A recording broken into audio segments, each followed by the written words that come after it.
Првпат кога ми се јавија ми кажаа дека ќерка ми е у кома. Потоа ми се од по 5 минути дека ќерка ми почина. Мене не ми се веруваше дека ќерка ми почина бидејќи оставив добра дома. Немаше никаков проблем со ќерка ми. Кога отидов дома ја видов ќерка ми свано почината. Потоа викнав брза помош. Кога дојде веќе ќерка ми свано вика дека е почината, не можат ништо да направат. Потоа дојде полиција. Ја вида, не знам како што направија.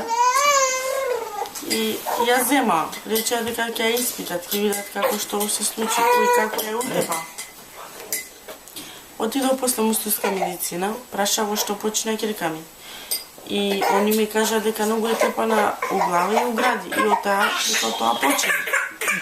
А ја морав да одам на работа, одев често на работа за моите деца да работам. Немаше моите деца да ги чувам, морав сама да се ги чувам моите деца. И така ми се случи. Од никого нигде помош нема. Немам никакви документи, значи. Ни ја, ни моите деца. Пробаш ли да вадиш? Пробав, не можам да ги вадам, бидејќи мајка ми нема документи. И затоа не можам ни ја да си вадам. Никакво, од никого немам помош. Моментално живеете само?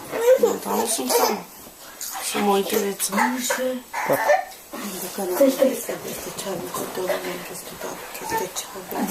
И дека сакам ја моите деца да си ги чувам, ја моите деца не сакам у дом да си ги давам. Сакам ја да си ги чувам моите деца.